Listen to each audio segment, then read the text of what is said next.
Imagina por un momento que la vida que has construido con sudor y sacrificio, cada ladrillo de esperanza, cada risa compartida, se te arrebata en cuestión de segundos.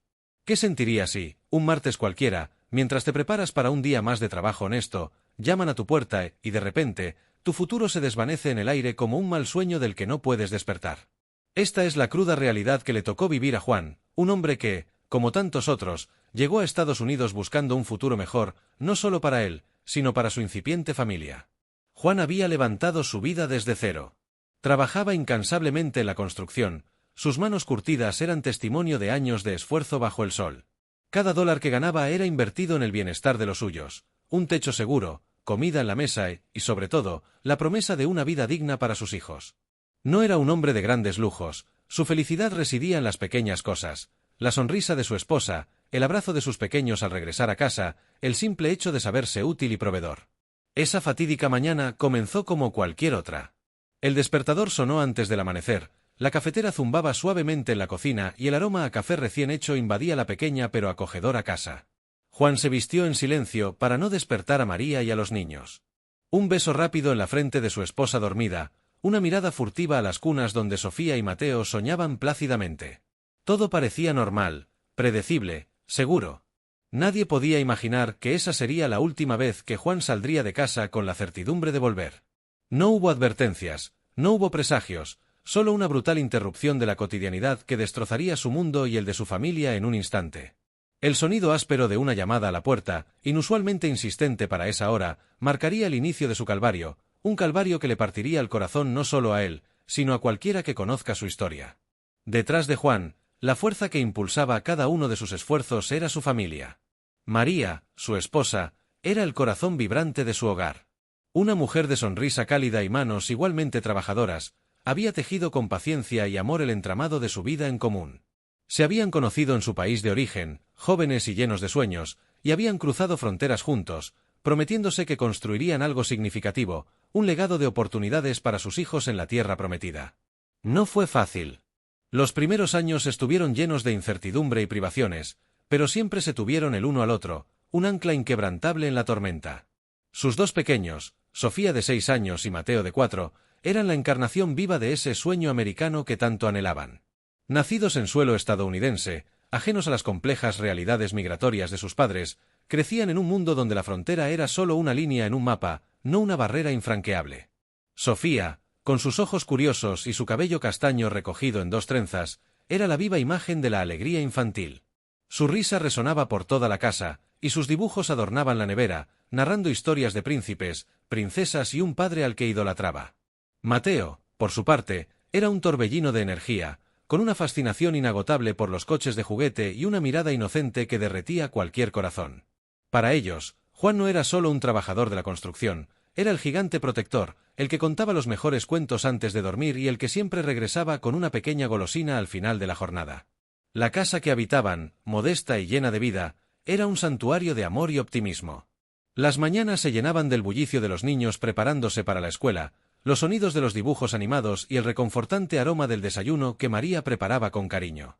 Los fines de semana, Juan dedicaba cada minuto libre a jugar con sus hijos en el pequeño parque cercano, empujándolos en los columpios hasta que sus risas rompían el aire y su agotamiento era evidente. Esos momentos sencillos, tan cotidianos, eran para ellos la cúspide de la felicidad, la esencia de lo que significa tener una familia. Habían sacrificado amistades, tierras y raíces por esta vida, por las oportunidades que sus hijos tendrían, por la promesa de que, siendo ciudadanos, Sofía y Mateo nunca tendrían que enfrentar la misma incertidumbre que ellos. Su día a día era un testimonio silencioso de millones de historias similares, una familia unida, trabajadora, que solo buscaba una oportunidad para florecer. La idea de que este paraíso terrenal pudiera ser arrebatado era sencillamente inconcebible, una pesadilla que jamás cruzaría sus mentes. Su felicidad, frágil y preciosa, estaba a punto de ser demolida. El sonido insistente que había marcado el final de la paz matutina no era el de un vecino, ni el de un vendedor. Eran golpes fuertes, autoritarios, que resonaban por toda la pequeña casa con una amenaza inconfundible. Juan, con el corazón apretándose en el pecho, se acercó a la puerta, su mente intentando procesar quién podría ser tan temprano y con tal urgencia. A través de la mirilla, sus ojos se toparon con la imagen que congelaría su sangre, uniformes oscuros, chalecos con las siglas AIS y rostros serios que no dejaban lugar a dudas. La pesadilla que nunca creyó posible se materializaba en el umbral de su hogar. Abrió la puerta solo unos centímetros, esperando que la realidad se desdibujara. Servicio de Inmigración y Control de Aduanas. ¿Es usted Juan Pérez?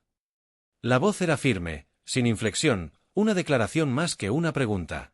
Antes de que Juan pudiera pronunciar una sola palabra o reaccionar, la puerta se abrió de golpe, empujándolo hacia atrás. Dos agentes irrumpieron en la sala de estar, como depredadores en un templo sagrado. La rapidez y la falta de tacto fueron desorientadoras.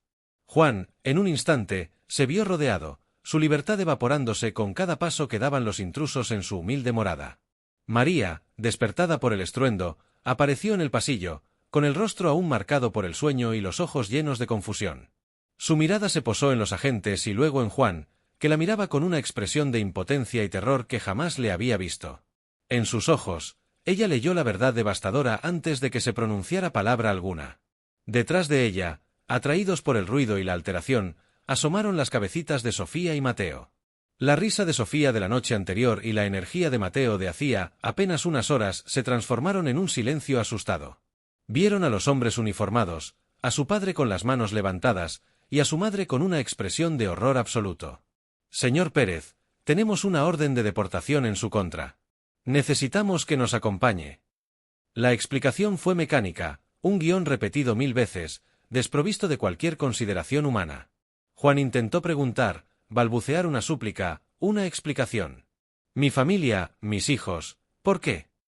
Pero sus palabras se ahogaron. No había lugar para preguntas ni para negarse. Fue empujado hacia la salida, sus propias súplicas ignoradas. María gritó su nombre, una súplica desgarradora que llenó el espacio. Corrió hacia él, intentando abrazarlo, buscando una última conexión, pero fue interceptada por uno de los agentes. Sofía y Mateo, paralizados por el miedo, ahora entendían que algo terrible estaba sucediendo. Las lágrimas brotaron de sus ojos, un torrente incontrolable de terror infantil. «Papá, papá», gritó Sofía, extendiendo sus pequeños brazos. Mateo, aferrado a la pierna de su madre. Sollozaba sin control. Juan intentó desesperadamente acercarse a ellos, decirles algo, prometerles que volvería, pero la distancia lo impedía. Sus ojos se encontraron con los de sus hijos por última vez en su casa, y en ellos vio no solo miedo, sino una incomprensión dolorosa que le destrozó el alma. No hubo oportunidad para un beso de despedida, ni una palabra tranquilizadora. Simplemente fue arrastrado fuera, dejando atrás el caos, el llanto de su familia y un vacío insoportable en el hogar que había construido con tanto amor. La puerta se cerró detrás de él con un eco que selló el destino de una familia, fracturada en un instante por el peso imparable de la ley. La puerta acababa de cerrarse tras Juan, pero para María, el verdadero terror apenas comenzaba. El eco de los pasos de los agentes desvaneciéndose en la distancia dejó un silencio ensordecedor, roto únicamente por los sollozos inconsolables de Sofía y Mateo aferrados a sus piernas. El caos de la detención se transformó en una parálisis fría, una incredulidad punzante. ¿Se había ido Juan? ¿Así, sin más? La imagen de sus ojos llenos de terror, su impotencia al ser arrastrado, se quedó grabada en su retina como una herida abierta. María se arrodilló, abrazando a sus hijos con una fuerza casi desesperada, como si en ese gesto pudiera protegerlos del mundo cruel que acababa de irrumpir en su hogar. Las lágrimas corrían por su rostro, mezclándose con el miedo y una rabia silenciosa. Cuando logró calmar a los niños lo suficiente como para dejarlos en su habitación con algunos juguetes, la desesperación la impulsó a la acción. Necesitaba saber dónde estaba Juan, qué le iba a pasar. Su mente, aún nublada por el impacto, empezó a buscar respuestas. Tomó el teléfono, pero ¿a quién llamar? No conocía a ningún abogado de inmigración, su círculo se limitaba a familiares y amigos, todos tan ajenos a estos procedimientos como ella.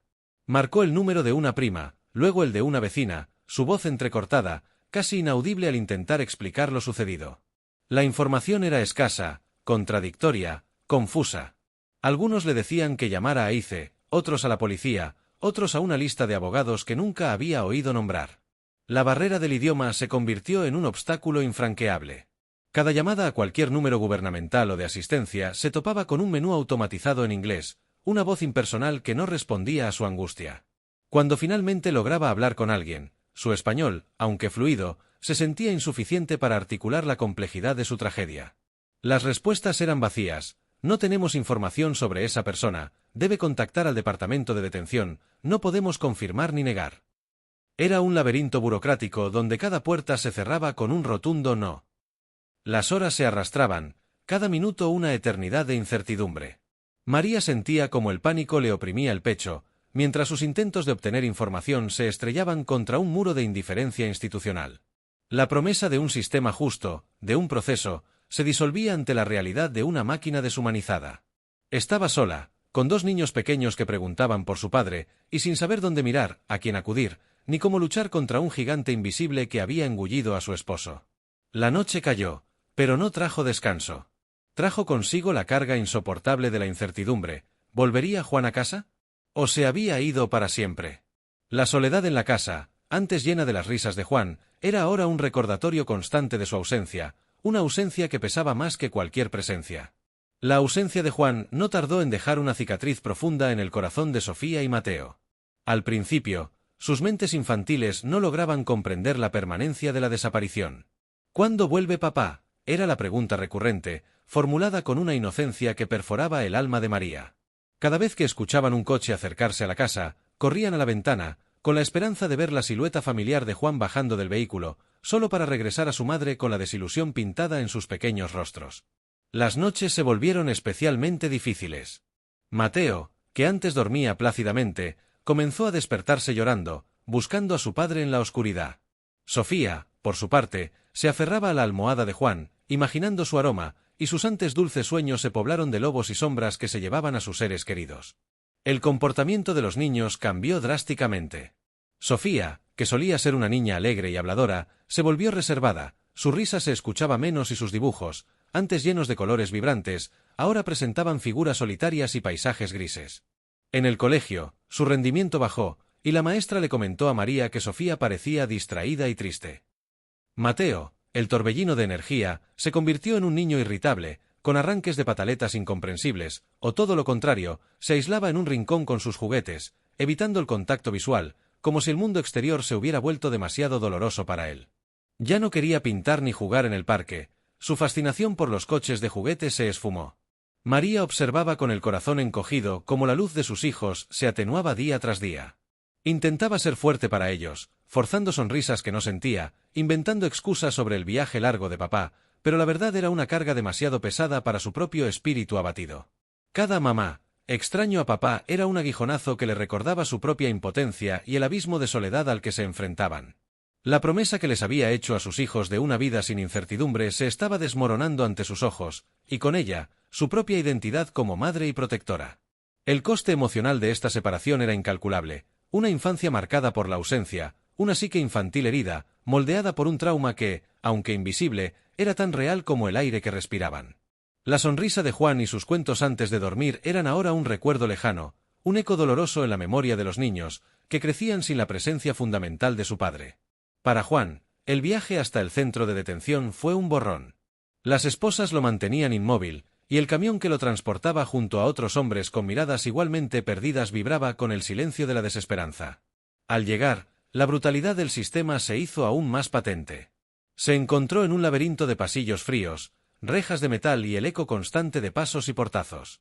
Le quitaron sus pertenencias, su ropa, su identidad. Le asignaron un número, y de repente, Juan Pérez, el esposo, el padre, el trabajador incansable, era solo una estadística más, un cuerpo anónimo confinado entre paredes grises. Las condiciones eran desoladoras. Decenas de hombres compartían celdas abarrotadas, litera tras litera, sin privacidad, sin la más mínima dignidad. El aire era pesado, impregnado de un olor a desinfectante y desesperación. Las conversaciones eran susurros, las risas, si las había, eran huecas y breves. Cada día era igual al anterior, comidas insípidas, horas de espera sin fin, y la constante humillación de ser vigilado, de tener cada movimiento controlado. La esperanza, ese hilo frágil que lo había mantenido en pie durante años, comenzaba a deshilacharse rápidamente en ese ambiente opresivo. Su mayor angustia era la familia que había dejado atrás. ¿Cómo estarían María, Sofía y Mateo? ¿Habría María logrado comunicarse con alguien? ¿Sabrían dónde estaba él? Cada vez que se le presentaba la oportunidad, intentaba contactarlas, pero las llamadas eran limitadas, caras y a menudo infructuosas. La burocracia era un monstruo. Se le negaban las peticiones de contacto o se le daban números equivocados. Sentía una impotencia abrumadora, la tortura de saber a su familia sufriendo y no poder hacer nada. Más que la privación de libertad, lo que más le dolía era la privación de información, la imposibilidad de calmar sus miedos, de escuchar sus voces. El proceso de deportación, una vez iniciado, se desarrollaba con una celeridad aterradora. Para Juan, que aún no terminaba de entender por qué estaba allí, cada paso era una confirmación de su destino. Abogados de oficio pasaban rápidamente por las celdas, sus preguntas eran rutinarias, sus consejos genéricos. Parecía que la decisión ya estaba tomada antes de que él tuviera la oportunidad de defenderse o de comprender las acusaciones. No le daban tiempo para recabar pruebas, ni para organizar una defensa sólida. Era un engranaje más en una maquinaria diseñada para procesar y desechar, sin detenerse en las historias humanas que trituraba a su paso. La esperanza se convirtió en una carga pesada, una mentira que se negaba a creer. Solo existía la cruda realidad de que cada día que pasaba, cada formulario llenado, cada audiencia en la que apenas entendía lo que se decía, lo acercaba más a un futuro incierto lejos de lo único que le importaba, su familia. Un día, distinto al tedio monótono de los demás, le anunciaron a Juan que tendría derecho a una llamada telefónica. Una única llamada, de 10 minutos, antes de que el proceso culminara. La noticia se sintió como una pequeña punzada de esperanza, y a la vez, como un tormento. Sabía que serían las últimas palabras que compartiría con su familia, al menos por un tiempo indefinido. La idea de escuchar sus voces una vez más le llenó de una ansiedad abrumadora, el nudo en su garganta ya no era proverbial, sino una realidad física que le impedía tragar. El teléfono era un aparato viejo, anclado a la pared en un pasillo ruidoso.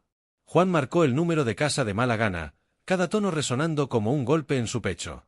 María contestó, su voz débil, llena de una mezcla de cansancio y desesperación. «¡Juan!», exclamó, y en ese grito de alivio y dolor, Juan pudo sentir todo el sufrimiento que ella había atravesado en su ausencia. Él intentó sonar fuerte, animoso, pero su voz traicionera se quebró casi de inmediato. «María, mi amor, soy yo. Estoy bien». La mentira se sintió amarga en su boca, pero era una mentira necesaria, una armadura para protegerla de la cruda verdad de su prisión. «Juan, ¿dónde estás? ¿Cuándo vuelves? Los niños te extrañan tanto. No paran de preguntar por ti», sollozó María, las palabras atropellándose. Escuchar su voz, quebrada por el llanto, fue una tortura. Pero la conversación debía continuar. Le pidió a María que le pasara a Sofía y Mateo.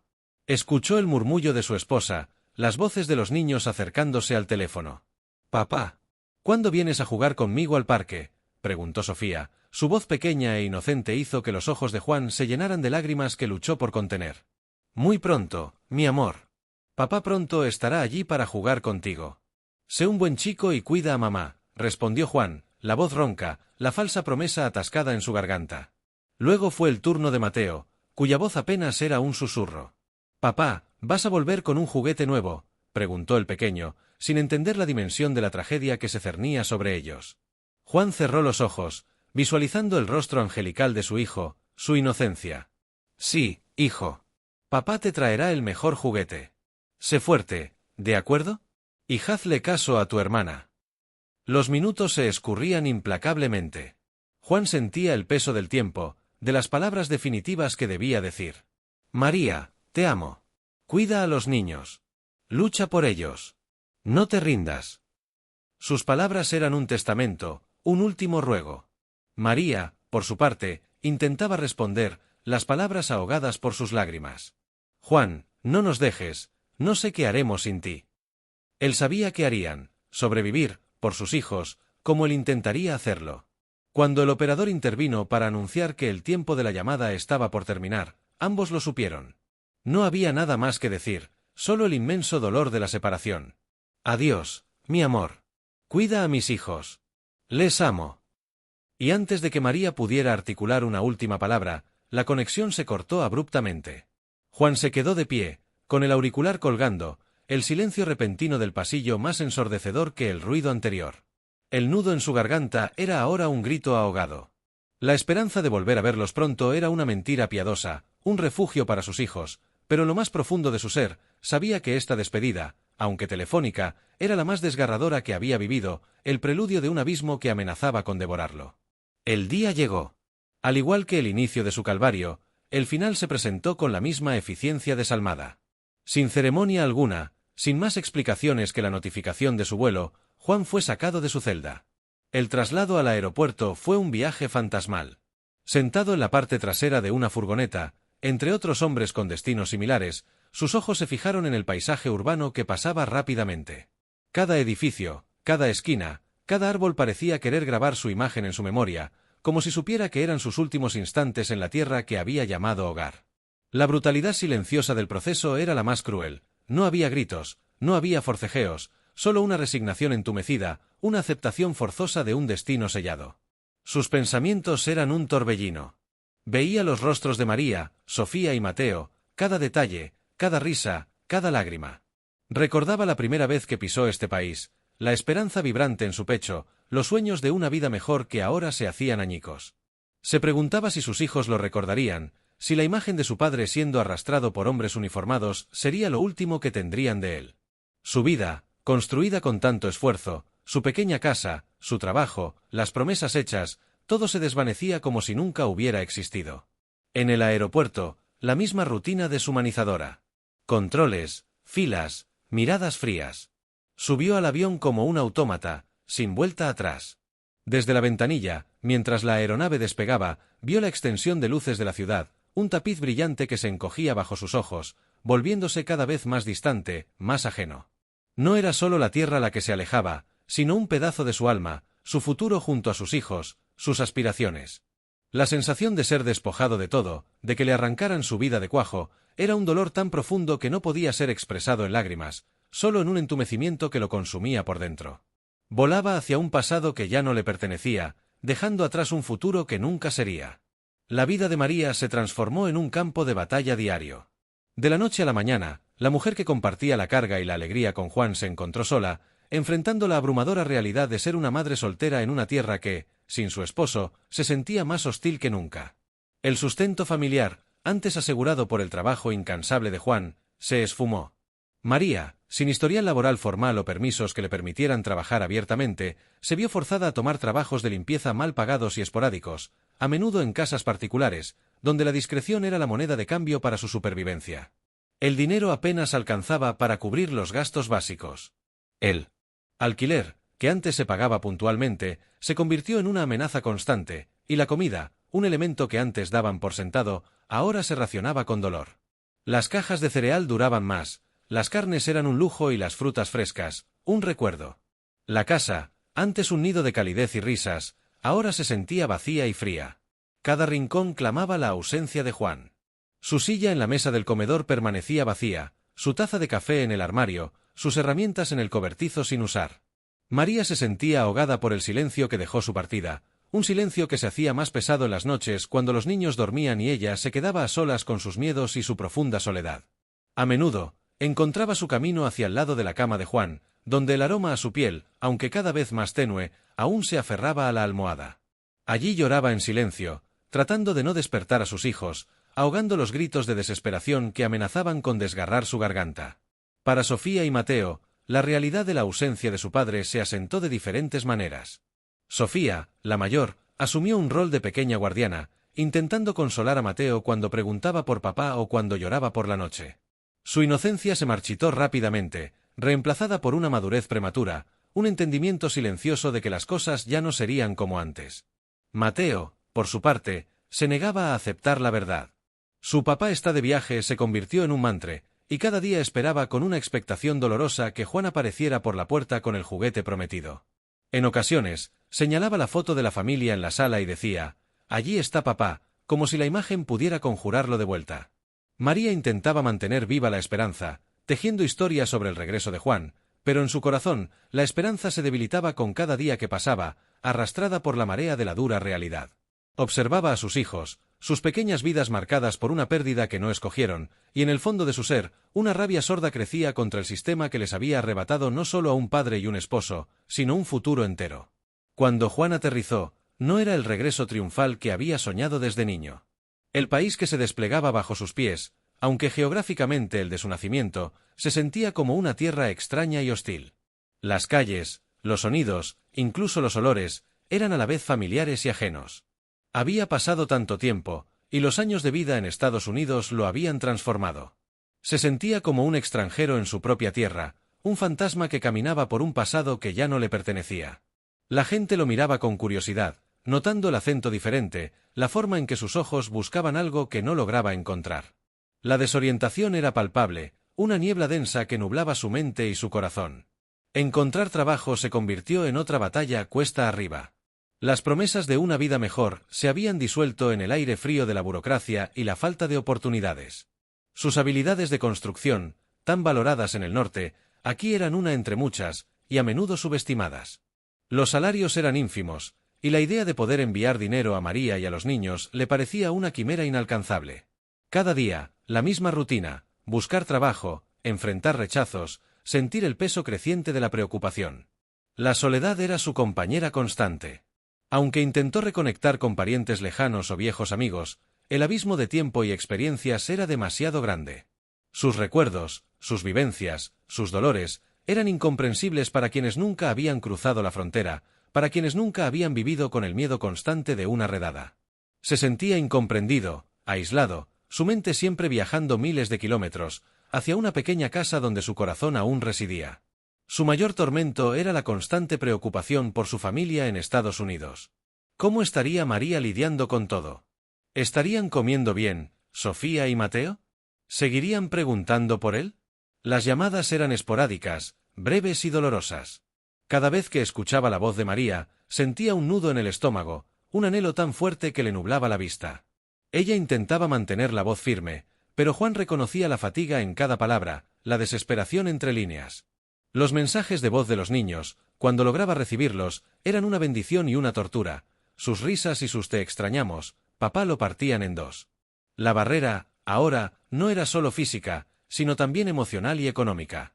Lo que antes era un sueño, reunirse con ellos y construir una vida, ahora era una imposibilidad. Las leyes, las fronteras, la pobreza, todo conspiraba en su contra. Cada mañana, al despertar, la única certeza que tenía era la de su impotencia. Era un hombre con el alma dividida, su cuerpo en una tierra, su corazón en otra, condenado a una existencia de anhelo perpetuo y una desesperación silenciosa. Esta deportación no fue un evento aislado que terminó con el avión de Juan despegando. Fue el inicio de un trauma continuo, una herida abierta que se negó a cicatrizar y que afectó cada fibra de la familia. Para Sofía y Mateo, la ausencia paterna se grabó a fuego en su desarrollo. Crecieron con la sombra de lo que fue y lo que pudo haber sido, con un vacío que ningún juguete o historia de papá de viaje pudo llenar. Las noches seguían siendo un recordatorio constante de esa pérdida, y aunque los sollozos se hicieron menos frecuentes, la melancolía se instaló en sus ojos, en su forma de interactuar con el mundo. La inocencia perdida nunca regresaría por completo, reemplazada por una comprensión precoz de la fragilidad de la vida y la injusticia. La cicatriz emocional era profunda, visible en su tendencia a la ansiedad, a la dificultad para confiar en la permanencia de las figuras de autoridad, en un miedo subyacente a que cualquier cosa buena les fuera arrebatada de nuevo. María, por su parte, se vio forzada a un papel de fortaleza inagotable. Su lucha diaria por la supervivencia no era solo económica, era también una batalla emocional para mantener a flote la esperanza, para no derrumbarse ante sus hijos. Cada día era un acto de resistencia, un intento desesperado por reconstruir un hogar ahora incompleto. La desesperación se mezclaba con una rabia silenciosa contra un sistema que había destrozado su vida sin miramientos. Se sentía atrapada en un ciclo de trabajo arduo y escasa recompensa, con el constante temor de que cualquier desliz pudiera significar la pérdida de sus hijos o su propia deportación. La soledad era su compañera más fiel, la consejera silenciosa en las largas noches de insomnio. Y Juan, varado en una tierra que ya no sentía propia, vivía una vida de constante anhelo. La desesperación era su pan de cada día, la impotencia, su sombra. Las llamadas esporádicas se convirtieron en el único salvavidas que lo mantenía conectado a la única razón de su existencia. El sueño americano, por el que había sacrificado tanto, ahora era una burla cruel, un recuerdo lejano e inalcanzable. Este sistema, en su implacable eficiencia, no solo había deportado a un hombre, había desmembrado una unidad familiar, había roto la promesa de un futuro, había sembrado un trauma generacional. La crueldad no estaba en un acto singular, sino en la perpetuidad de un castigo que no cesaba, una condena a la separación que se extendía indefinidamente, marcando vidas de forma irreversible. La historia de Juan, María, Sofía y Mateo no es un caso aislado. Es un eco desgarrador de las incontables vidas que se fracturan diariamente en los complejos engranajes de las políticas migratorias. Al final de todo esto, más allá de argumentos políticos o debates sobre leyes, subsiste una verdad innegable: hay un costo humano inmenso. Esta no es una historia sobre cifras o estadísticas, es sobre lágrimas no derramadas, sobre infancias truncadas, sobre el dolor silente de noches de insomnio. Es sobre el amor inquebrantable de una familia que, a pesar de todo, lucha por mantenerse conectada a través de miles de kilómetros, barreras burocráticas y la cruel indiferencia del destino. ¿Puede un sistema de justicia ser verdaderamente justo si su aplicación desgarra el tejido fundamental de la sociedad, la familia? ¿Es realmente progreso el que se construye sobre la espalda de personas divididas, sobre el trauma generacional? La historia de Juan nos obliga a mirar más allá de los titulares, más allá de la retórica, y a confrontar la realidad de cómo nuestras leyes y sus aplicaciones impactan directamente en el corazón de seres humanos. Nos invita a sentir empatía, a ponernos en los zapatos de María, que lucha por alimentar a sus hijos sin la sombra protectora de su esposo. Nos pide que recordemos a Sofía y Mateo, quienes crecen sin la presencia diaria de un padre, con la inocencia robada y un vacío que el tiempo solo puede mitigar, nunca borrar por completo. La separación de esta familia, como la de tantas otras, es una herida abierta en el alma de la sociedad, un recordatorio sombrío de que detrás de cada política hay personas con sueños, esperanzas y amores tan profundos como los nuestros. La imagen final de esta familia es desoladora: Sofía y Mateo en una orilla, aferrados a su madre, mirando a un horizonte que su padre no puede cruzar, y Juan, en la otra orilla, con la mirada perdida en la distancia, soñando con el reencuentro que quizá nunca llegue. Divididos por fronteras invisibles, sí, pero infranqueables, su dolor se convierte en un clamor silencioso que resuena, exigiendo que se reflexione sobre la humanidad de nuestras acciones y el valor intrínseco de cada vida.